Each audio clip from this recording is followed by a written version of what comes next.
오늘 우리 요한복음 14장 우리 16절에서 18절 말씀을 가지고 우리 사건 문제 속에서도 흔들리지 않는 견고한 응답을 받자 라는 말씀을 전할 때, 여러분 사건 문제가 나에게 오면 올수록 천배 축복을 받는 여러분 귀한 시간이 되시기를 바랍니다.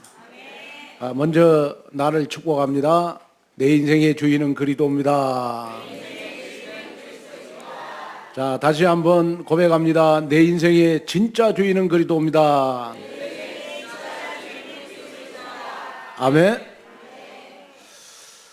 우리 2018년도 하나님이 우리에게 주신 천명은 사건 문제 속에서도 흔들리지 않는 우리 천배의 응답입니다. 저는 요즘 좀 그런 생각이 많이 들더라고요. 내가 좀 젊었다면 좀 공부를 좀 많이 하고 싶다. 좀 그런 생각이 들어요. 뭘 많이 하고 싶다고요? 목사님 지금 뭔 거짓말하고 있습니까? 왜냐 그러면 제가 이렇게 인생을 살다 보니까요, 그 젊었을 때 그 공부 못한 것들이 굉장히 많이 후회가 돼요. 후회가 많이 돼요. 근데 저는 중학교도 그렇고 고등학교 때도 그렇고 공부를 내가 즐겁게 해본 적이 없는 것 같아요. 왜 공부를 즐겁게 해본 적이 없냐? 그러면 저를 공부를 즐겁게 하는 방법을 가르쳐 준 적이 없어, 선생님들이요. 한 번도 선생님들이 공부를 어떻게 하면 즐겁게 하는 건가, 그걸 가르쳐 준 적이 없어. 조금 성적 내려가면 우리 담임 선생님 야구 방망이 반으로 쪼개가지고 조금 때리는 거예요. 에? 어떤 선생님은요, 독한 선생님은 발바닥도 때리다, 발바닥. 우리 발바닥도 맞아봤어, 저는. 성적 떨어져가지고. 그러다 보니까 죽도록 안 맞으려고 공부했지. 에? 나 즐겁게 공부해 본 적이 없어요. 오늘 이번 15일 날 우리 수능 보는 수능생들 그저 즐겁게 시험 보시기를 바랍니다. 그럼 우리가 신앙생활도 똑같아요. 신앙생활도 보면 그 신앙생활을 여러분 좀 즐겁게 해야 되잖아요. 근데 저 같은 경우에도 어릴 때 저는 복음 몰랐을 때는 제가 신앙생활을 즐겁게 해본 적이 없는 것 같아요. 왜냐? 그러면 주일날 이렇게 예배를 안 드리면 하나님이 그냥 나를 벌할 것 같아가지고, 제가 주일날 예배 갔고요. 그 다음에 이제 교회 수련회를 가면요, 성경 구절을 못 외우면 밥을 안 줘. 그래가지고 그때 젊었을 때니까, 여러분 학생 때니까, 여러분 자갈도 먹으면 소화시킬 그런 나이요. 그 얼마나 배가 고픕니까? 그러니까 저는 수련회를 많이 갔는데요, 저는 밥 먹기 위해서 성경 구절을 암송했어요. 그러니까 신앙생활도 저는 처음에 어떻게 하면 신앙생활을 즐겁게 재밌게 할 것인가, 이걸 나한테 가르쳐 주는 사람이 없었어요. 굉장히 고생했지, 신앙생활 하면서. 그러면 저는 기도하면서, 하나님, 내가 겪은 공부를 억지로 한 것, 또 내가 신앙생활을 억지로 한 것, 이걸 우리 온누리 교회 교인들에게 남기지 않게 해주세요. 신앙생활을 즐겁게 할 수 있도록 해주세요. 그래서 저는 어떻게 하면 여러분들이 신앙생활을 즐겁게 할 것인가, 그 부분을 놓고 기도 많이 해요. 그런데 신앙생활을 즐겁게 할 수 있는 가장 좋은 방법이 있어요. 그게 뭐냐? 그러면 내가 영적으로 묻어지지 않으면 된다. 우리가 신앙생활 오래 하다 보면요, 예배드리고 모든 것이 여러분 형식적이 되다 보니까 여러분 신앙생활하는 게 굉장히 묻어져요. 굉장히 묻어집니다. 그러니까 예를 들어서 교회 와도 하나님의 말씀을 받는데 믿음으로 받는 게 아니에요. 그냥 하나의 형식적으로 내가 하나님의 말씀을 받고요. 또 목사님이 축복 기도를 해도 영적으로 묻어지면요, 믿음으로 목사님의 축복 기도를 받는 게 아니고 당연한 걸로 받아요. 그래서 저는 항상 요즘 기도하는 제목이, 여러분들을 위해 기도하는 제목이 뭐냐? 하나님, 우리 온누리교회 교인들은 절대로 영적으로 묻어지지 않기 위해서 항상 매주일마다 교회 오실 때마다 처음 신앙생활한다, 그런 마음 가지고 오시게 해 주시옵소서. 저는 그 기도를 하거든요. 제가 이렇게 목회를 하면서 느끼는 게 뭐냐 그러면요, 처음에 신앙생활을 하시는 분들은요, 제가 축복 기도를 하면 응답을 잘 받아요. 근데 이제 저거 한 10년 넘어갔다 그러면 제가 축복 기도를 해도 아무리 축복 기도 응답이 안 돼. 그래서 제가 이렇게 쭉 분석을 해보니까 처음 신앙생활 오신 분들, 처음 신앙생활 하신 분들은요, 진짜 순수한 마음을 가지고 어린 아이처럼 마음의 문을 열고 하나님의 말씀을 믿음으로 받고 목사님의 축복 기도를 믿음으로 받아요, 진짜로. 그런데 이제 신앙생활 오래됐다, 특별히 모태신앙이다, 특별히 모태신앙, 모태신앙이 모태신앙이 아니고 모대신앙입니다. 모대신앙. 그러다 보면요, 엄마 뱃속에서부터 나는 신앙생활을 했다 그래요. 그러다 보니까 나 자신도 모르게 하나님의 말씀이 앞서는 게 아니고, 복음이 앞서는 게 아니고 모태신앙이 앞서요. 그러다 보면 굉장히 나의 영적 상태가 묻어집니다.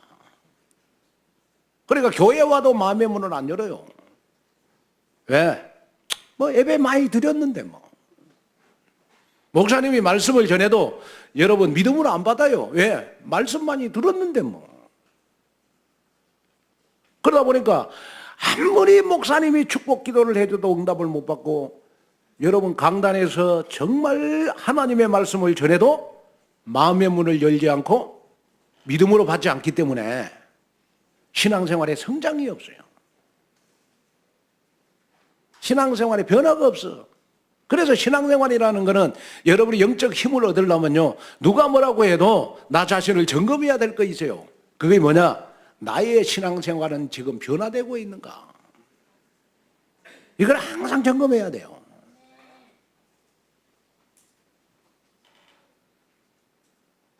나의 신앙생활은 지금 변화되고 있는가 하는 거라면 점검해 봐야 된다니까요.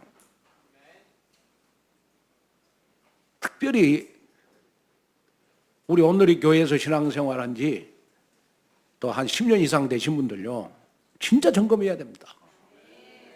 나의 영적 상태가 지금 묻어졌는지,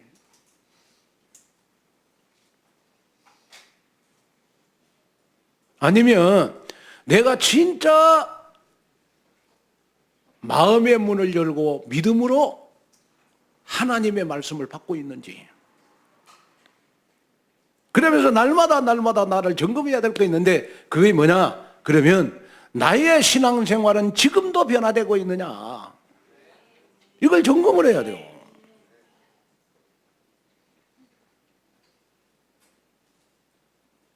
그래가지고 이제 예를 들어서 이렇게 자꾸 신앙생활이 묻어지고, 자꾸 신앙생활이 영적으로 여러분 나 자신도 모르게 나태해지고 자꾸 영적으로 깔아지면요, 나 자신도 모르게요, 믿음이 자꾸 흔들려요. 신앙생활이 자꾸 흔들린다니까. 그러면 왜 신앙생활이 흔들릴까요? 내가 영적으로 묻어지고 또 내가 하나님의 마음의 문을 열지 않고 믿음으로 하나님의 말씀을 받지 않으면요, 내가 자꾸 신앙생활이 자꾸 흔들린다니까. 왜 흔들릴까요? 흔들리는 이유는 첫째로 창세기 3장 철저히 나 중심이 되니까 흔들리는 거예요. 신앙생활이 여러분 누가 뭐라고 해도 우리는 복음, 그 다음에 예배, 우리는 교회, 그 다음에 우리가 제자, 우리는 렘넌트 키우는데 신앙생활의 우선순위가 돼야 되잖아요. 그게 안 되는 거예요. 전적으로 내가 영적으로 무너지고 묻어지고 또 영적으로 나태해지면요, 철저히 신앙생활이 자기 중심이 딱 돼요. 목사님 타치하지 마세요. 나는 뭐 그냥 내 중심으로 신앙생활을 하겠습니다. 세상에 제일 신앙생활하면서 여러분 무서운 사람이 어떤 사람인 줄 아세요? 불신자도 아니에요. 불신자들은 나오고 상대 안 하니까. 진짜 무서운 사람이 어떤 사람이냐 그러면 나 중심으로 신앙생활하는 사람이 있어요. 그러니까 나 중심으로 신앙생활하다 보니까 성령의 역사할 틈이 없어요. 하나님의 말씀이 여러분 인도할 이유가 없어. 왜? 하나님의 말씀이 여러분 들어가도 하나님의 말씀을 다 자기에다가 맞추는데 어떻게 하나님의 말씀이 나를 인도하시겠어요? 그리고 나 중심인 사람은요, 나의 기준, 수준, 나의 생각이 쫙 깔려 있어요, 신앙생활하면서. 그러다 보니까 내 생각, 내 기준, 내 수준에 안 맞으면 불신앙하거든. 그리고 뭐든지 내 마음대로 내 뜻대로 안 되다 보면 염려, 근심, 걱정이에요. 그러다 보니까 자꾸 신앙생활이 흔들리는 거예요. 여러분 오늘 저 설교 잘 한번 들어보세요. 잘 한번 들어보시라. 특별히 저고 이렇게 오랫동안 만난 분들, 오래 만나면 만날수록 응답을 받아야 될 거 아니겠습니까? 또 신앙생활을 오래 하면 오래 할수록 여러분 우리는 천배 축복을 받아야 되지 않겠습니까? 근데 왜 자꾸 신앙생활이 흔들리냐고요. 철저히 나 중심이니까 흔들리는 거예요. 영적 문제 제일 많은 사람의 특징, 나 중심입니다. 나 중심. 그걸 버리셔야 돼요. 그래서 우리는 날마다 갈라디아 2장 20절 속으로 들어가야 돼요. 나의 생각, 나의 모든 것, 나의 기준, 수준, 여러분 나의 체질, 나의 기준 십자가 밑에 다 묻어버리고 나는 오직 복음으로 새로 태어났다. 나는 하나님의 자녀로 새로 태어났다. 그런 마음 가지고 여러분 신앙생활에 흔들림이 없어요. 한번 점검해 보세요. 그래서 뭐 신앙생활 하다 보면 여러분 시험 들고 그 다음에 뭐 상처 많이 받고 그 다음에 뭐 신앙생활 왔다 갔다 하는 사람들 보면 철저히 자기 중심으로 신앙생활하는 사람. 그러니까 흔들릴 수밖에 없어요. 그 다음에 두 번째는 왜 신앙생활이 흔들리냐 했을 때 신앙생활이 흔들리는 이유는요, 창세기 6장 철저히 물질 중심이에요. 여러분 주일 성수하기 힘드시잖아요. 왜냐? 주일마다 나를 유혹하는 거 있어요. 여호와는 나의 목자시니 내가 부족함이 없으리로다. 그렇게 돼야 되는데 물질은 나의 목자시니 나의 부족함이 없으리로다. 왜냐? 그리고 또 주일날 일하면 돈을 더 많이 벌어요. 직장에서 또 주일날 일하면 수당을 많이 줘. 에? 그러다 보니까 막 신앙생활 여러 물질 때문에 엉망불평이요. 남편 돈 못 벌어 온다고 남편 극지요. 그 다음에 내가 무능력하는 것 때문에 늘 염려 근심 걱정하고 있죠. 그런 사람들요, 대한민국을 다 줘보세요.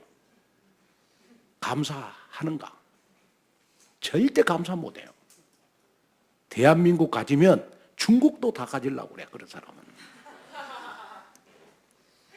제가요, 기부수를 풀었어요. 그래, 나는 기부수 풀고, 저는 걸어다닐 줄 알았어. 그랬더니요, 기부수 푸는 날요, 다리가 더 많이 부었어. 기부수 푼 날, 막 다리가 탁 부어, 막 열이 나고 말이요. 막 이거 뭐, 너무 아픈 거요. 막 계속 다리가 붓는 거요. 그럴 때 뭐, 금요일 날인데, 저거 어떻게 할 방법이 없잖아요. 그러고 하나님 천사를 보내주세요. 그랬더만 우리 그 애정이 청년이 그날도 철화에 왔어요. 그 간호사인데 그 정형외과에 근무하잖아요. 청량리 우리 성모병원에. 그래가지고 내 철화입에 끝나고 내 다리를 보더니 우리 고나라하고 둘이 봤어요. 목사님 이거 막 열이 나고 안 되니까 큰일 난다고요, 놔두면. 그리고 지금 급히 처치를 해야 되는데 빨리 약국에 가서 얼음팩을 사가지고 뜸질을 하세요. 이제 그 혈압이 그날 집에 갔는데 더 붓는 거야. 그래가지고 냉장고에다 얼음팩을 넣어놨다가 그걸 제가 가지고 밤새도록 제가 뜸질을 했잖아요. 마누라는 자고 있고 옆에. 참 서럽대. 아플 때 마누라가 필요한 거 아닙니까? 그죠? 자고 있고 나 혼자. 그런데요, 밤새도록 이렇게 하고 났더니 그 다음에 뒷날 많이 깔아앉았어요. 깔아앉은 내 발가락을 보면서 제가 발가락 하나를 만지면서 발가락아 안 아파줘서 감사하구나. 발가락아 안 아파줘서 감사하구나 하면서 발가락 하나를 만지면서 내가 감사했다니까요. 여러분, 발가락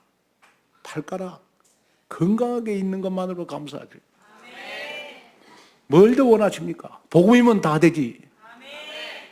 아멘. 하나님의 말씀 받아서 하나님의 말씀이 나를 인도하면 다잖아요. 그러다 보면 결국은 물질도 따라오는 거 아니겠습니까? 나의 신앙생활이 물질 중심이다 보면 주일 성수 못해요. 나의 신앙생활이 물질 중심이다 보면 여러분 11조도 못한다니까. 하나님 앞에 떳떳하게 신앙생활 한 번도 못해. 그러다가 서러운 인생으로 시작해서 서러운 인생 살다가 결국은 여러분 인생 마치는 겁니다. 여러분 바꾸세요. 나의 신앙생활 절대 물질이 우선이 아니다. 나의 신앙생활은 오직 하나님의 말씀이 우선이고 교회가 우선이다. 여기에 결론 딱 내리셔야 돼요.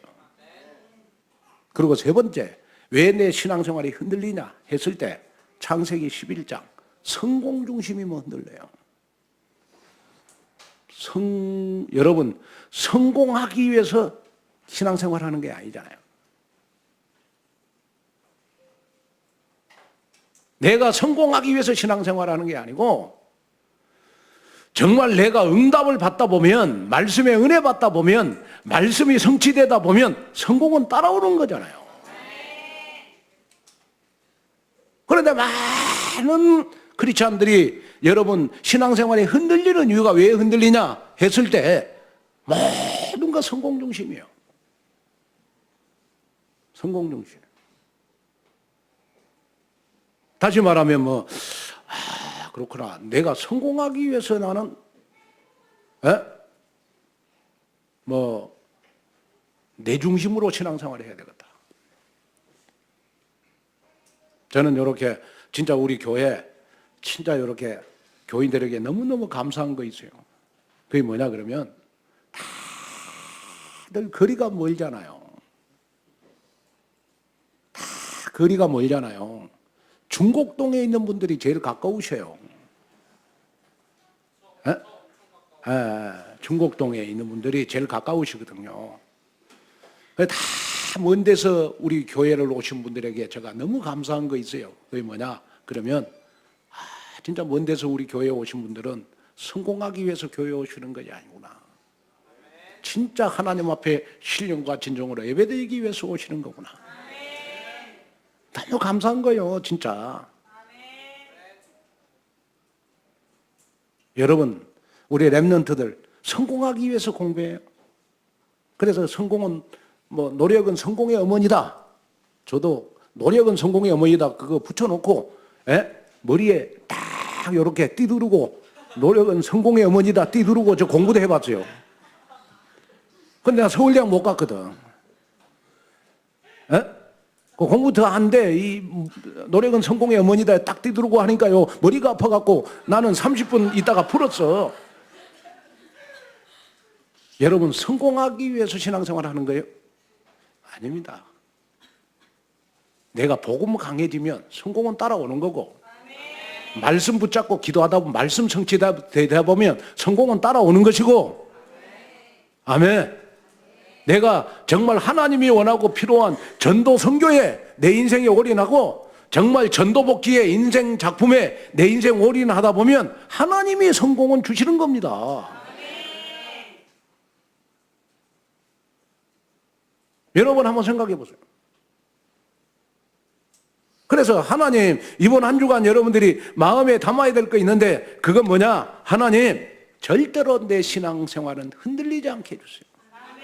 그래 날마다 나를 점검해야 돼요. 나는 나 중심의 신앙생활 때문에 흔들리지는 않냐? 물질 중심의 신앙생활 때문에 흔들리지는 않냐? 성공 중심의 신앙생활 때문에 흔들리지는 않냐? 여러분 나를 점검해 봐야 돼요. 그래가지고 신앙생활이 무뎌지는 게 아니고 여러분이 진짜 온누리교회 매주일마다 오실 때마다 나는 처음 신앙생활한다. 여러분 그만 가지고 와야 돼요. 아멘. 자, 저를 한번 보세요. 왜 우리가 예배 시간에 자꾸 졸리죠? 아니 사람이 피곤해가지고 한두 번 졸 수는 있어요. 그죠? 사람이니까 피곤하니까 자야지. 졸 수는 있지요, 사람이니까. 근데요, 내가 예배 시간마다 조는 거는요, 나를 한번 점검해 봐야 돼요.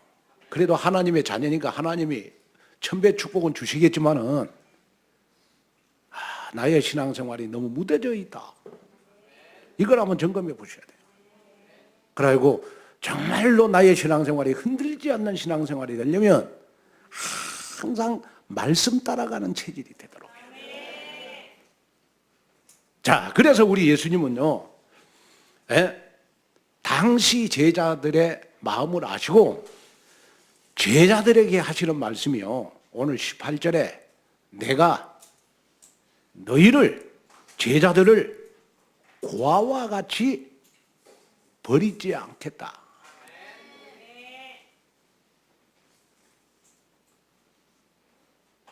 제자들을 향하여 표현한 것이 뭐냐? 그러면 고아라는 말을 표현했어요. 18절에. 자, 이 표현이 여러분 우리에게도 적용된다고 저는 보거든요. 우리가 여러분 육적인 부모는 다 계셔요. 그러나 내가 말씀의 은혜를 못 받고 자꾸 영적으로 둔해지고 자꾸 영적으로 깔아지면 나는 영적인 고아나 다름이 없어요. 그래서 이 영적인 고아가 되지 않기 위해서 하나님이 우리에게 여러분 주신 선물이 있어요. 그 선물이 바로 여러분 보혜사입니다. 보혜사 성령이십니다.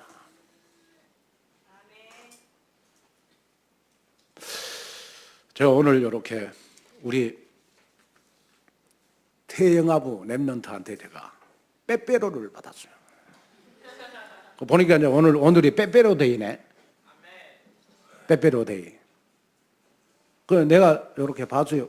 빼빼로 데이가 뭔가 제가 봤더니 1년 가운데 일이 4개인 날짜가 빼빼로 데이구만 보니까. 일이 4개. 그래서 왜 일이 4개 날이 빼빼로 데이냐 그러면 일처럼 하나는 날씬하잖아요. 키가 크고 일은. 그래서 빼빼이 데이 때 빼빼로를 주면서 키 크고 날씬해져라. 그런 의미로 아마 이 빼빼로를 주는 것 같아요. 근데 내가 이렇게 오늘 빼빼로 데이 때 빼빼로를 받으니 선물을 받는 기분이 좋아요.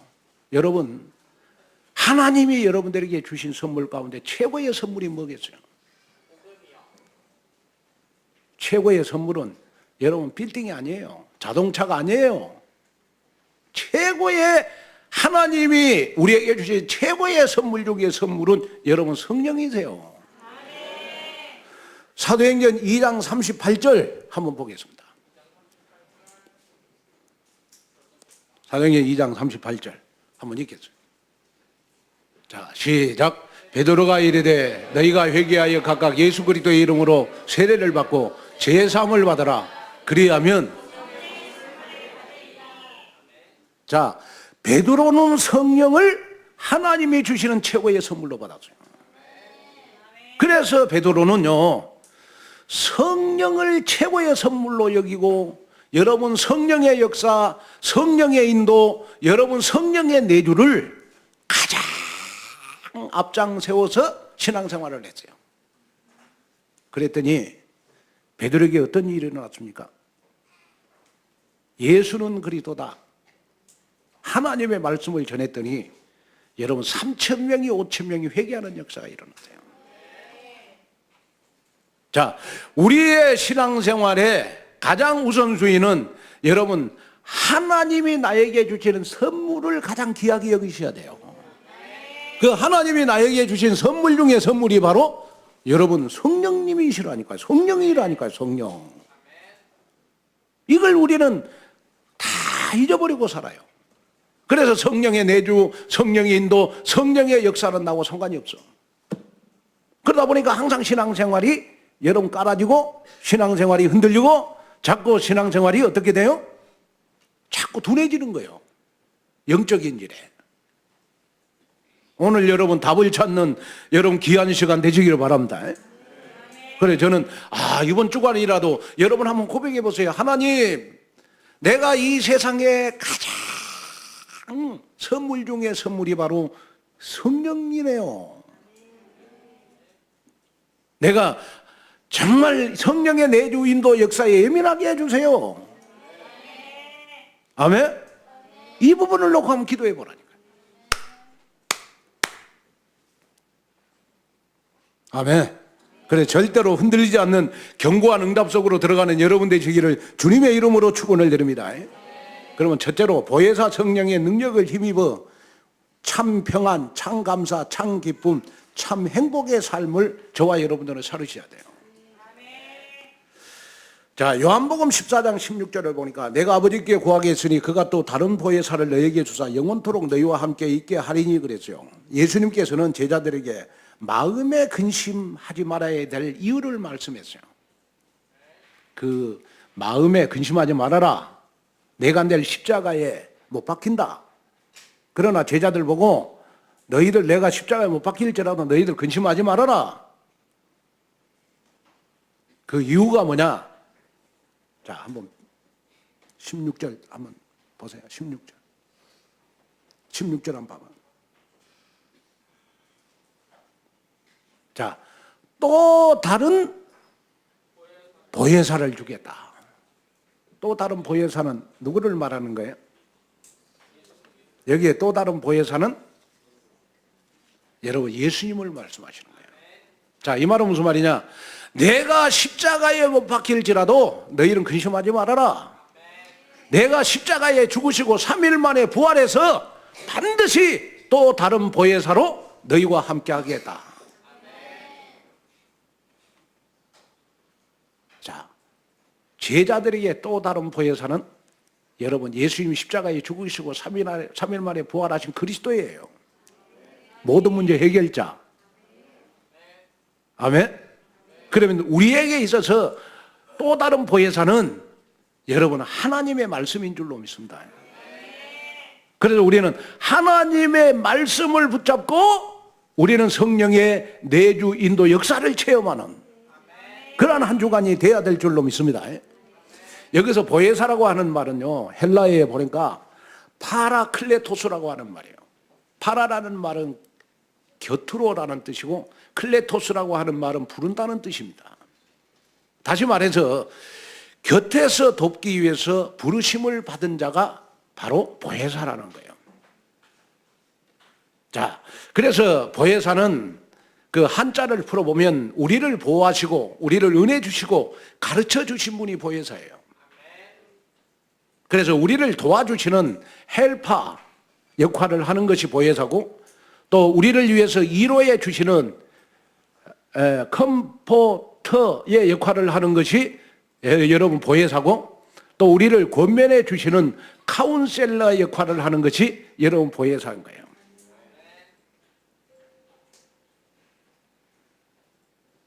그래서 여러분 예수님께서는 이 땅에 계실 때도 보혜사 역할을 했지만은 십자가에 죽으시고 3일 만에 부활하셔서 우리에게 선물을 주시는 이 성령님 자체가 바로 여러분 우리에게 그리스도이신 줄로 믿습니다. 자, 그래서 우리가 요한일서 2장 1절을 보면 만일 누가 죄를 범하여도 아버지 앞에서 우리에게 대언자가 있으니 곧 의로우신 예수 그리스도라.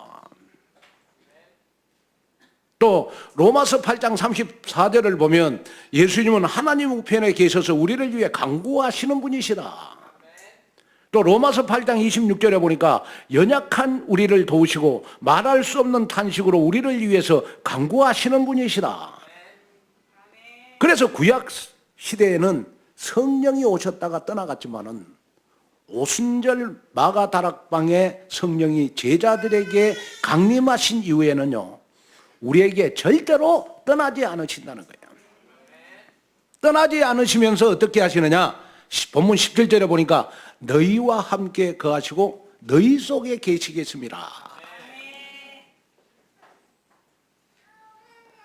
자, 그러면 여러분 성령이 나와 영원토록 함께 하신다.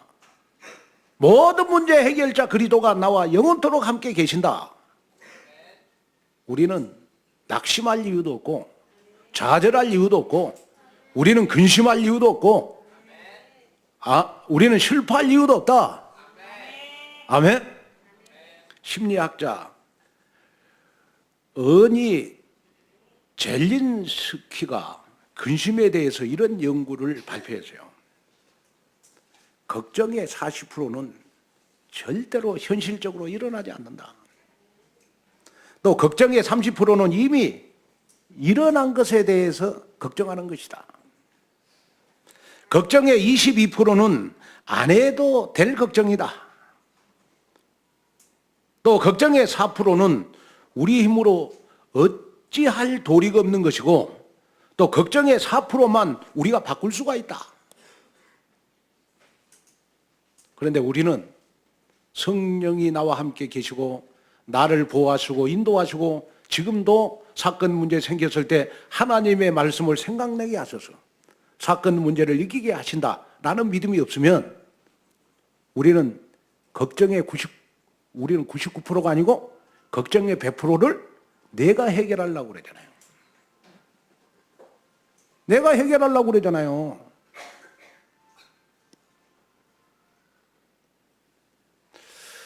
수염을 아주 이 가슴까지 길게 기르는 노인이 있었어요. 어느 날 이 손자가 보니까 할아버지 수염이 너무 길거든요. 왜? 가슴까지 내려오니까. 그래서 이 손자가 할아버지에게, 할아버지는 수염을 이불 속에다가 넣고 주무십니까?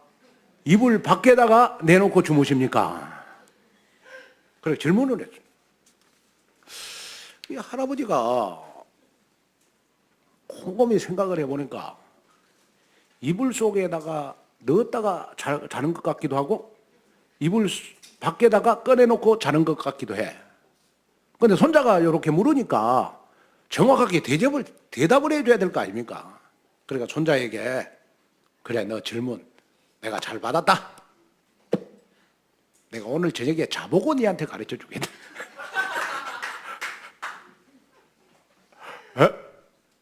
뭐 가르치겠다. 그래가지고 이제 이 할아버지가 밤에 이제 그 손자에게 그 답을 가르쳐 주려고요. 수염을 꺼냈다가 잡았어요. 이불 밖에다가. 아이, 그랬더니 잠을 잘 수가 없는 거예요. 왜? 너무 허전해가지고. 그래가지고 또 이불 속에다가 여가지고 잠을 잡았어. 그랬더니 답답해갖고 또 잠이 안 오는 거야.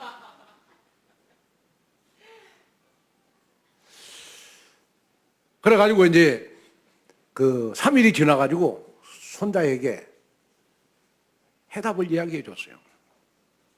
내가 이틀 동안 네 질문에 대해 잡았다. 꺼내놓고도 잡고 이불 속에 안에다가 잡고. 그러면서 이 할아버지가 손자에게 답을 줬어요. 그게 뭐냐? 그러면 내 편한 대로 한다. 내 편한 대로. 어떨 때는 내가 편할 때는 꺼내놓고 자기도 하고, 어떨 때는 내가 편할 때는 이불 속에 집어여서 자기도 하고. 왜 제가 이 예화를 하느냐? 염려, 근심, 걱정이 똑같다는 거예요. 그 염려, 근심, 걱정을 우리는요, 때로는 생각 속에다가, 이 할아버지가 수염을 이불 속에 넣는 것처럼 우리는 쓸데없는 걱정을 생각 속에다가 넣어놓고 염려, 근심, 걱정하고, 우리는 쓸데없는 염려, 근심, 걱정을 우리는 이 할아버지가 수염을 이불 밖에다가 내놓는 것처럼 우리는 염려, 근심, 걱정을 나 자신도 모르게 여러분 꺼내놓고 염려, 근심, 걱정을 해요.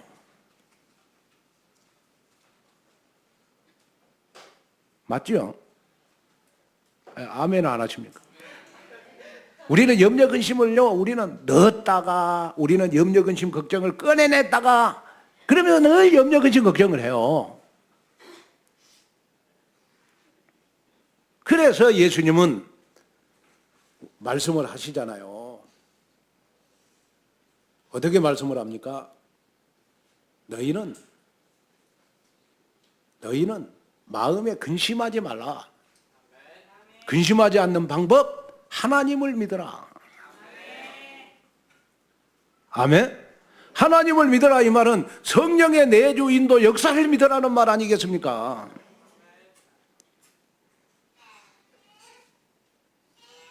저는 항상 기도 제목이 있어요. 어떻게 하면 우리 오늘교회 교인들이 인생을 행복하게 살까? 어떻게 하면 우리 랩런트들이 나처럼 억지로 공부 안 하고 즐겁게 공부할 수 있을까? 그래서 만들어낸 거예요. 학업 캠프 아닙니까?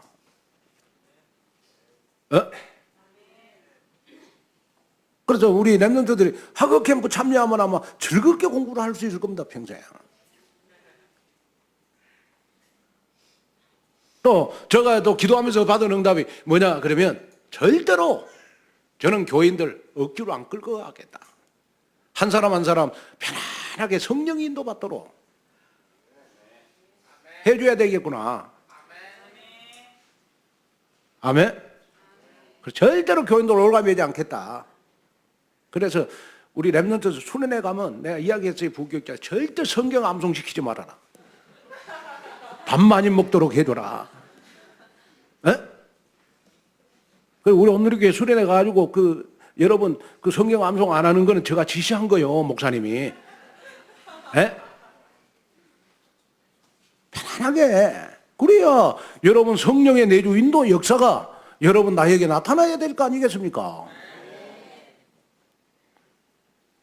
그래서 어떤 상황 속에서도 참된 소망을 주시는 보혜사 성령의 능력을 힘입어 가지고 참 평안, 참 감사, 참 기쁨, 참 행복의 삶을 사시기를 주님의 이름으로 축원을 드립니다.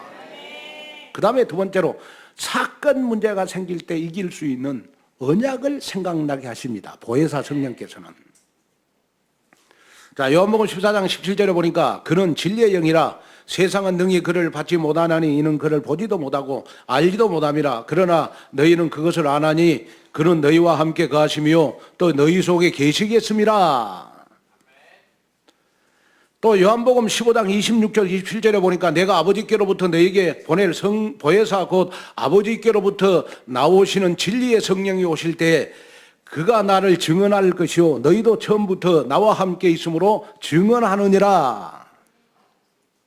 여기 27절에 보니까 너희도 처음부터 나와 함께 있으므로 증언하느니라 그랬어요. 여기에 보니까 원어에 보니까 너희도 역시 증언하여야 한다라는 뜻입니다. 자, 이 말은 무슨 말이냐? 그러면 자,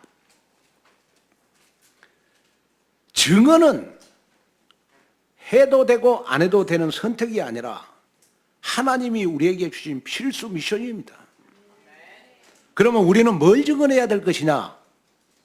주일날 받은 하나님의 말씀을 우리 6일 현장, 지교회에서 증언해야 되고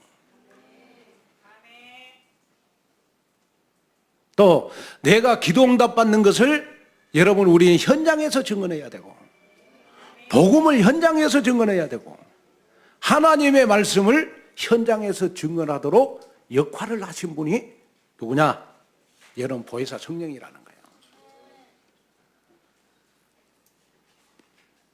제가 그래서 여러분이 정말 이렇게 사건 문제가 생길 때요, 여러분 우리는 사건 문제가 생길 때 뭘 생각하십니까?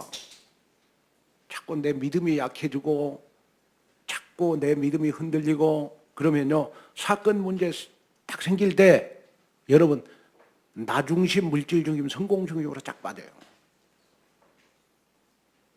그러면 신앙생활이 계속해서 흔들리는 거예요. 여러분 신앙생활을 흔들릴 때 나에게 사건 문제가 생길 때 나 중심, 물질 중심, 성공 중심으로 빠지지 말고 하나님의 말씀을 붙잡아라. 언약을 붙잡아라. 그러면 여러분 언약을 붙잡고 기도하다 보면 성령께서 여러분 사건 문제를 이길 수 있는 하나님의 말씀을 생각나게 하시는 것이다. 그건 신앙생활이다. 말씀이라는 말을요, 그 히브리어에 보니까 다바르라고 하는 말입니다. 다바르라고 하는 말은 말씀, 사건을 뜻하는 말이에요. 이 말은 무슨 말이냐 그러면요, 다바르라고 하는 말은 실제 존재하는 것이다. 자, 사건 나에게 존재하지요? 문제 나에게 존재하지요? 사건 문제 나한테 존재하지요? 그런데 사건 문제만 존재하는 게 아니고 사건 문제를 이길 수 있는 하나님의 말씀도 나에게 존재한다는 거예요. 그게 바로 다바드라는 뜻입니다. 그런데 우리가 믿음이 약해지고 영적으로 둔해지면 날마다 나의 신앙생활은 사건 문제만 존재해요. 하나님의 말씀은 나에게 존재하지가 않는 거예요. 그래서 자꾸 무너지잖아요, 신앙생활이.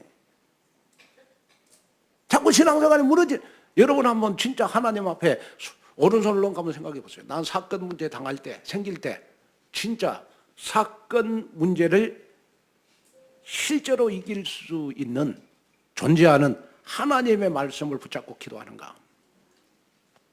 한번 여러분 한번 생각해 봐라.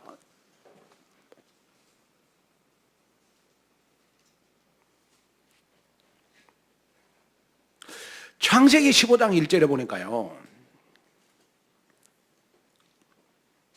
창세기 15장 1절에 보니까 한번 읽을까요? 시작. 이후에 여호와의 말씀이 환상 중 아브라함에게 임하여 이르되 아브라함아 두려워하지 말라. 나는 내 방패요 너의 지극히 큰 상급이로다.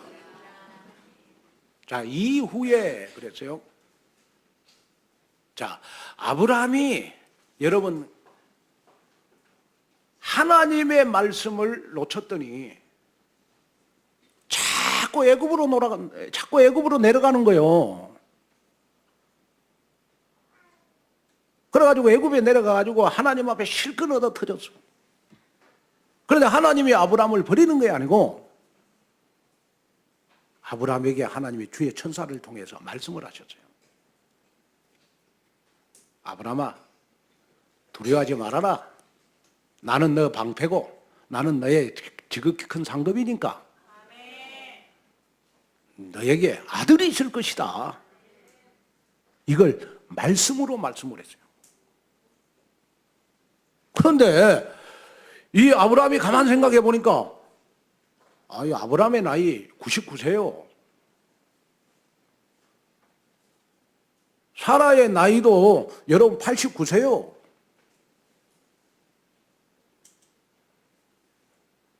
아니 아브라함이 이렇게 사라를 딱 보니까 이 할머니가 절대로 아기를 못 낳을 것 같아. 또 사라도 아브라함을 딱 보니까 이 남자 보니까 완전히 할아버지요. 아기 놓겠어요? 불신앙 딱 들 수 있어요. 수염도 보니까 하얘 아브라함. 그런데 이 사라나 이런 아브라함은요, 사라는 아브라함의 나이 많은 걸 믿지 않았어요. 또 아브라함도 사라의 나이 많은 걸 여러분 믿지 않았어요. 뭘 믿었느냐? 하나님의 말씀을 믿었어요. 그랬더니 1년 후에 진짜 아브라함에게 이삭이 생겼잖아요.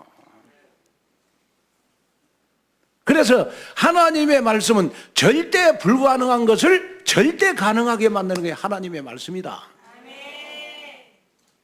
그래서 우리의 체질을요, 자꾸 사건 문제가 생길 때 자꾸 염려 근심하는 체질 말고 말씀을 붙잡고 사건 문제를 이기는 체질로 만들어야 돼요.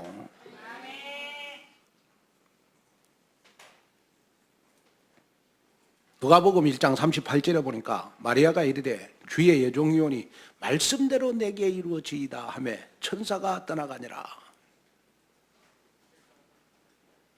자, 예수님이 마리아 몸에 여러분 성령으로 잉태한 것도 여러분 말씀을 이루기 위해서 성령으로 잉태하신 거예요. 말씀대로 내게 이루어지이다. 다시 말하면 여러분 창세기 3장 15절, 출애굽기 3장 18절, 이사야 7장 14절 이 말씀을 성취시키기 위해서 이 말도 구약의 말씀을 성취시키기 위해서 예수님이 마리아의 몸을 빌려서 성령으로 잉태한 거예요. 맞지요? 맞지요? 우리가 예수님은 그리스도로 잘 믿는데 하나님의 말씀은 안 믿는다. 여러분 신앙생활 잘못된 겁니다. 그리스도나 하나님의 말씀은 우리가 동등한 겁니다.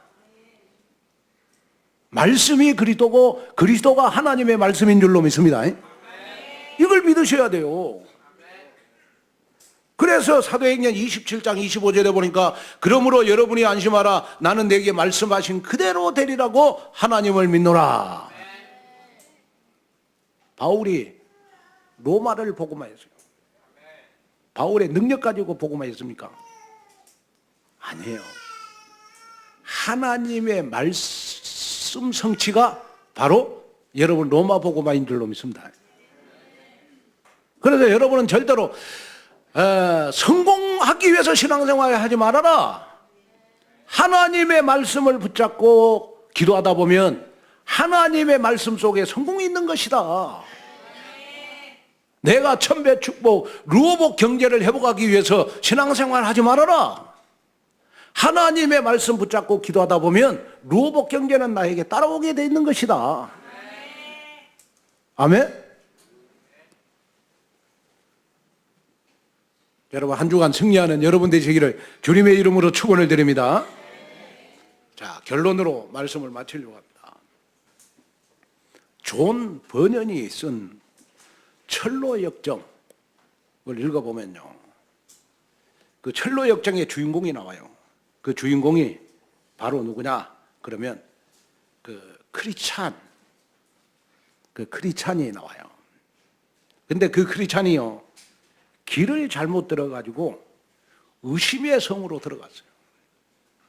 그 의심의 성에 들어가서 보니까요, 성 안에 체포되어 가지고 절망의 감옥 속에 갇힌 크리찬은 여러분 자신의 처지가 아무런 미래가 없는 것처럼 다 사람들이 염려 근심 걱정으로 가득 찼어요.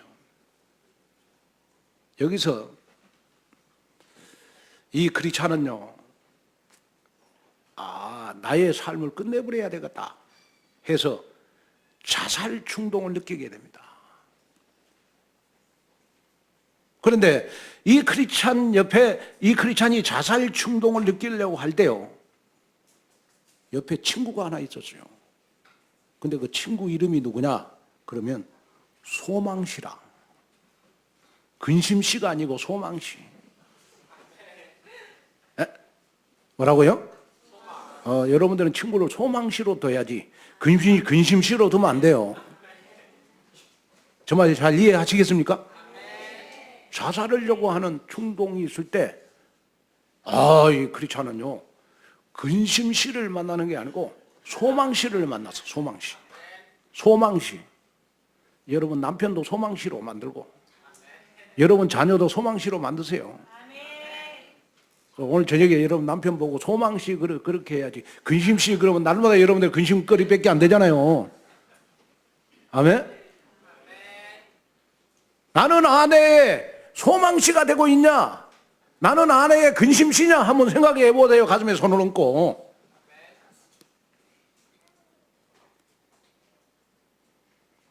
근데요, 이 소망씨가 옆에서 크리스찬에게 이렇게 권면을 해요. 자살을 생각하기 전에 지금까지 삶 가운데 어려움에 처할 때마다 또 위기에 빠질 때마다 당신이 크리스찬이니까 구출해 주셨던 하나님의 도움을 한번 생각해 보라. 세상에서도 당신은 크리스찬이니까 당신이 위기를 당할 때마다 하나님이 구출해 줬지 않냐?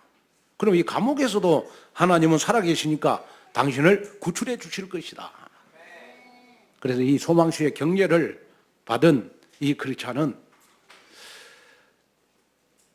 자기가 잊어버리고 있던 걸 생각을 했죠. 그래서 자신의 품 안에서요, 말씀인 두루마기를 꺼내 가지고 있다가 두루마기의 봉인 밑에 있는 약속이라고 하는 열쇠를 발견하게 됩니다. 그리고 그 약속의 열쇠로 잠겨 있는 절망의 감옥의 문을 열고 이 크리스찬이 무사히 빠져나오는 내용이 철로 역장에 나와요. 자, 이것은 마지막으로 우리에게 중요한 교훈을 말씀해 주고 있어요. 자, 이 크리스찬에게 소망씨는요, 어떻게 보면 우리에게 성령의 모습이라고 말할 수가 있어요. 우리가 인생을 살다가 여러분 때로는 우리가 절망하고, 때로는 우리가 낙심하고, 때로는 우리가 좌절하고, 때로는 우리가 낙심할 때, 여러분 이 크리스찬에게 소망씨가 있어서 절망의 감옥에서 빠져나오는 것처럼 우리 절망의 인생에서, 낙심의 인생에서 우리를 빠져나오게 하신 분이 바로 나와 함께 계시는 성령이라는 사실. 아멘. 이걸 믿는 여러분이 되시기를 주님의 이름으로 축원을 드립니다. 그래서 여러분, 제가 마지막으로 여러분들에게 말하고 싶은 것은 뭐냐? 우리 온누리교회 모든 성도들은 다 영적 소망씨가 되라. 자, 우리 옆 사람하고 한번 인사하겠습니다. 집사님, 장로님, 권사님, 나의 영적 소망씨가 되어 주십시오.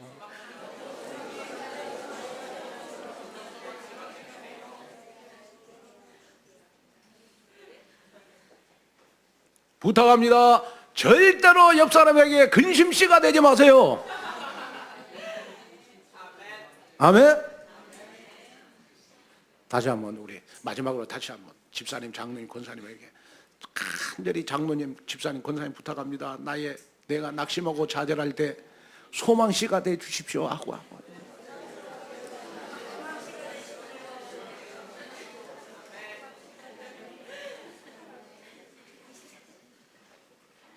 나도 힘들어서 죽겠고, 나도 불신앙해서 죽겠고, 나도 지금 낙심해서 죽겠는데 옆에서 더 불신앙하도록 만드네. 그 사람이 바로 불신앙씨요. 나도 낙심해 죽겠는데 자꾸 내 옆에서 낙심되는 말만 하네. 그 사람이 나의 낙심씨라니까. 아멘. 그래서 여러분 꼭 부탁을 드리고 싶은 거는요, 여러분들 주위에 어떤 사람을 두고 신앙생활을 하느냐, 그게 굉장히 중요한 겁니다. 지금 어떻게 보면요, 내가 지금 자꾸 낙심하고, 자꾸 좌절하고, 자꾸 여러분 지금 사건 문제 속에 빠지는 거는, 내가 사건 문제 속에서 헤어나지 못하는 거는 내 주위에 있는 사람이 사건 문제시여서 그래요. 정말입니다. 한번 여러분, 나의 신앙생활 한번 점검해 보세요. 그래가지고, 이 가을에 우리는 멋진 인생 작품을 남기기 위해서 여러분, 하나님이 우리에게 주시는 선물, 최고의 선물, 성령의 내주 인도 역사에 여러분 정말 민감한 여러분들이 되셔서 사건 문제 속에서도 여러분 늘 말씀으로, 하나님의 말씀으로 이겨서 첨예의 축복을 받는 여러분 되시기를 주님의 이름으로 축원을 드립니다. 하나님의 은혜와 축복을 감사합니다.